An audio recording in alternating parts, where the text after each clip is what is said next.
નમસ્કાર મિત્રો, હું છું સંજય તારપરા અને આજે આપણે મારા જ ગામમાં ખુદ પીપળવાની અંદર કિશોરભાઈ ધામીની વાડીએ મગફળી જે 20 નંબરનું વાવેતર કરેલું છે, તો અમે મગફળીનું ફિલ્ડ જોવા માટે અહીંયા પધાર્યા છીએ અને બહુ ખૂબ સરસ પ્રમાણમાં મગફળીનો બેહારો ખૂબ પ્રમાણમાં બેહી ગઈ છે અને આ ઓરવેલી મગફળી હતી.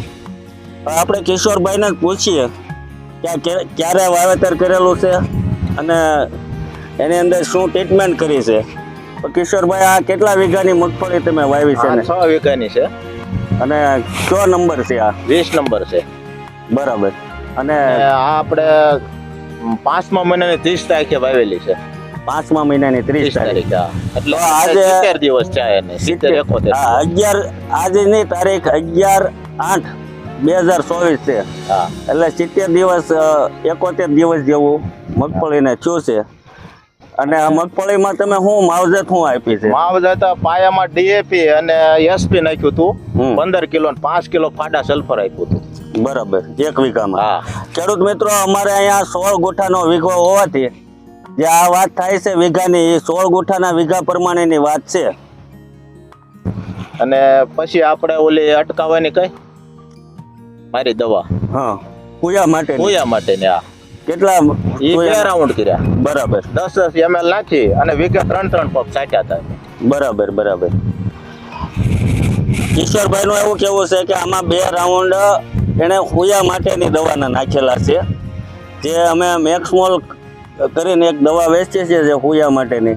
અમારા ગામમાં બધા મેક્સમોલ વાપરે છે અને એના રિઝલ્ટ આ તમે જોઈ શકો છો. આ રીતનો બેહારો અત્યારથી આટલો ઘાટો આવી ગયો છે. ઘણી ખરી સિંગ તૈયાર થવાની ફૂલ તૈયારી છે. અને મેક્સમોલના રિઝલ્ટ છેલ્લા 7-8 વર્ષથી અમારા ગામની અંદર મગફળીના બમ્પર ઉત્પાદન મેળવીએ છીએ. અમે બધા ખેડૂતોને સારામાં સારા ઉત્પાદન મળે છે.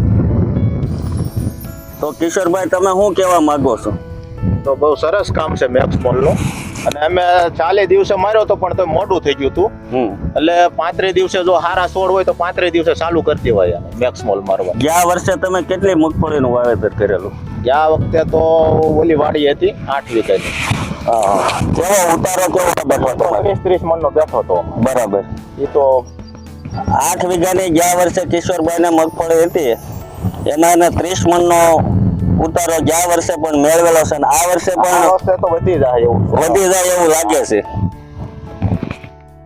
ઓરવેલી છે ને ઓલી વાવણીની સિંગ હતી.